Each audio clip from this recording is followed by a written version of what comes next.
Telangana parliament ఎన్నికల నేపథ్యంలో పోలీసుల తనిఖీలు ముమ్మరమయ్యాయి. ఒకవైపు ఎన్నికలు, మరోవైపు ఛత్తీస్గఢ్లో మావోయిస్టుల ఎన్కౌంటర్తో అప్రమత్తమయ్యారు ఉమ్మడి జిల్లా పోలీసులు. రాష్ట్ర సరిహద్దులోని చెక్పోస్టులో ప్రతి వాహనాన్ని క్షుణ్ణంగా పరిశీలిస్తున్నారు. ఇప్పటికే పెద్ద ఎత్తున నగదు, మద్యం, గంజాయిని సీజ్ చేశారు. తెలంగాణ, మహారాష్ట్ర సరిహద్దుల్లో భద్రతా, వాహనాల చెకింగ్ పైన పూర్తి సమాచారం మా ప్రతినిధి శ్రీనివాస్ అందిస్తారు. నేపథ్యంలో రాష్ట్ర సరిహద్దు ఆదిలాబాద్ జిల్లాకు సంబంధించి తెలంగాణ సరిహద్దులోని పెనుగంగా టోల్ ప్లాజా వద్ద కూడా పెద్ద ఎత్తున పోలీస్ పికెటింగ్ ఏర్పాటు చేశారు.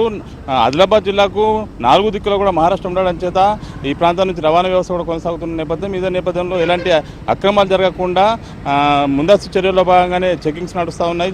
చాలా రోజుల నుంచి అంటే నామినేషన్స్ ప్రక్రియ నిన్నటి రోజు ప్రారంభమైన నేపథ్యంలో ఇప్పటికే పెద్ద ఎత్తున పోలీసు బలగాలతో అన్ని ప్రాంతాల్లో కట్టుదిట్టమని ఏర్పాట్లు చేశారు. జిల్లా ఎస్పీ గౌసాలం స్వయంగా మహారాష్ట్ర సరిహద్దులోని బెనగంగా నది వద్ద ఉన్నటువంటి చెక్పోస్ట్ వద్ద కూడా తనిఖీలు నిర్వహిస్తున్న పరిస్థితి. సార్ చెప్పండి, ఎట్లా ఉంది? ఈరోజు మహారాష్ట్రలో ఫస్ట్ ఫేజ్ ఎలక్షన్స్ కూడా ఉన్నాయి. ఏం చెక్ చేస్తా ఉన్నారు? నమస్కారం. సో ఈరోజు ఫస్ట్ ఫేజ్ కంట్రీలో స్టార్ట్ అయింది. ఫేజ్ 1 ఎలక్షన్ మన ఆదిలాబాద్ జిల్లాలో ఉన్న inter state border with Yavatmal and Chandrapur district, ఆ డిస్టిక్ కూడా ఈరోజు ఎలక్షన్ ఉంది. కాబట్టి ఇక్కడ ఉన్న ఇంటర్ స్టేట్ చెక్ పోస్ట్లో స్ట్రిక్ట్ చెకింగ్ జరుగుతుంది. ఇక్కడ ప్రస్తుతం ఈ ప్లేస్లో ఉన్న ఇది Pipalwada toll plaza, it shades border with Yavatmal district.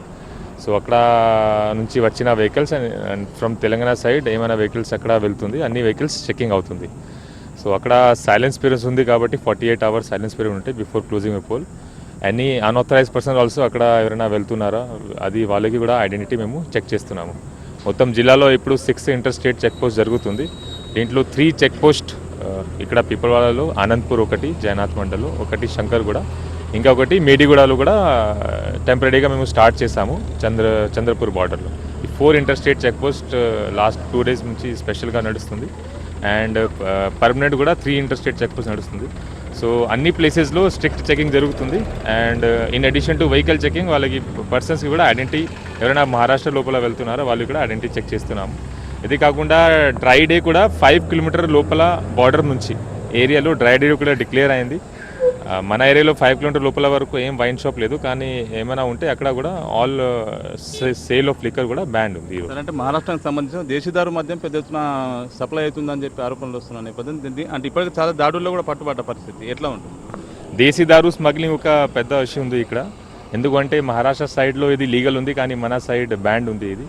So దీనికోసం ఎక్కడైనా మన బార్డర్ ఉంటే అక్కడ చెకింగ్ జరుగుతుంది. ఇది కాకుండా ఇంకా రూట్స్ ఉండవచ్చు. For example Penganga river bed నుంచి కూడా కొంతమంది వస్తారు, లేకపోతే చిన్న చిన్న విలేజెస్ నుంచి కూడా రూట్స్ ఉన్నాయి. అక్కడ కూడా సర్ప్రైజ్ విలేజ్ చెకింగ్ కూడా చేస్తున్నాము, వెహికల్ చెకింగ్ చేస్తున్నాము. ఇది కాకుండా మన రైల్వే లైన్ కూడా ఉంది, అక్కడ కూడా ప్యాసింజర్ ట్రైన్స్లో అఫెండర్స్ తీసుకురావచ్చు. సో అక్కడ కూడా సర్ప్రైజ్ అప్పుడు మేము చెకింగ్ చేస్తాము. సర్ప్రైజ్ మెయింటైన్ చేస్తే వాళ్ళకి డెటరెన్స్ ఉంటాయి. సో ఇప్పటి వరకు చూస్తే సీజర్ సంఖ్య 8 lakhs వరకు లిక్కర్ వర్త్ సీజ్ అయింది డిస్టిక్లో. Total 48 lakhs worth cash, liquor, drugs కలిపి సీజ్ అయింది. అంటే గంజాయి కూడా అక్రమ స్మగ్లింగ్ జరుగుతుంది. ఉత్తర దక్షిణ భారతదేశంలో అతిపెద్ద జాతీయ రహదారి ఇది. ప్రతిరోజు కూడా 10,000కు పైగా వాహనాలు రాకపోకలు సాగిస్తుంటాయి. ఎట్లా ఇది చేస్తాను? గంజాయి రిలేటెడ్ జనరల్గా వెహికల్ చెకింగ్లో మనకి దొరుకుతుంది, కానీ అఫెండర్స్ కూడా చాలా స్మార్ట్ ఉన్నారు. వాళ్ళు జనరల్గా వెహికల్లో ఇంత సింపుల్గా పెట్టారు, వాళ్ళు కూడా వెహికల్ మోడిఫై చేస్తారు. సో దీనికోసం మంచి ఇంటెలిజెన్స్ నెట్వర్క్లో మేము పని చేస్తున్నాము. మంచి ఇంటెలిజెన్స్ నెట్వర్క్ వీఆర్ బిల్డింగ్. ఇది కాకుండా జిల్లాలో లాస్ట్ 1 month నుంచి స్పెషల్ గాంజా డ్రైవ్ కూడా నడుస్తుంది. ఇప్పటి వరకు కూడా more than 10 cases and more than 30 offenders have been sent to jail. ఇక్కడ ఆదిలాబాద్లో గాంజాయి స్మగ్లింగ్, నార్మల్ వెహికల్లో స్మగ్లింగ్ కాకుండా కల్టివేషన్ కూడా జరుగుతుంది. సో కల్టివేషన్ కేసెస్ కూడా చాలా అయింది. అండ్ కొన్ని విలేజెస్లో నిన్న కూడా నేను విజిట్ చేశాను ఒక విలేజ్. సో అవేర్నెస్ ఎక్సర్సైజ్ మా తరఫు నుంచి కూడా, పోలీస్ తరఫు నుంచి కూడా చేస్తున్నాము.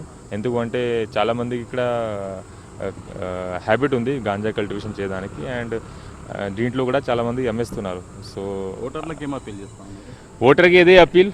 First phase election is the Indian election is the like it's called festival of democracy. So I will appeal to all of you, please come and vote in large number. Adilabad డిస్ట్రిక్ట్లో especially 100% voting approach చేయాలి. And ఇంతకుముందు కూడా చాలా మంచి voting percent ఉంది మనది. ఇంకా especially town ఏరియాలో, and town Adilabad town, Utnoor town ఈ టౌన్ ఏరియాలో ఓటింగ్ పర్సంటేజ్ కంపేర్ చేస్తే విలేజ్ ఏరియా నుంచి తక్కువ ఉంది, అది పెంచాలి ఈసారి. మొత్తంగా సరిహద్దున ఉన్నటువంటి అన్ని చెక్ పోస్టులను అలర్ట్ చేశాము. ఎక్కడ కూడా ఇబ్బందులు తలెత్తకుండా ఎన్నికల ప్రక్రియ అంతా కూడా సజావుగా సాగే విధంగా చర్యలు తీసుకుంటుంది పోలీస్ డిపార్ట్మెంట్. అదేవిధంగా మాదక ద్రవ్యాలు కానీ లేదా గంజాయి కానీ మద్యం కానీ ఇవన్నిటి కూడా రవాణాను పూర్తి స్థాయిలో అడ్డుకుంటున్నాము. ఎక్కడ కూడా ఇబ్బందులు తలెత్తకుండా ఓటర్లు కూడా స్వచ్ఛందంగా తమ ఓటుకు వినియోగించుకోవాలని చెప్పి పిలుపునిస్తున్న పరిస్థితి. మరోపక్క ఎలాంటి ప్రలోభాలకు కూడా లొంగద్దు, ఏమన్నా ఏ ప్రలోభాలకు గురి చేసే పరిస్థితి వస్తే తమకు సమాచారం అందించాలని జిల్లా ఎస్పీ గౌస్ ఆలం పేర్కొంటున్న పరిస్థితి. Camera person Srinivas, HM TV.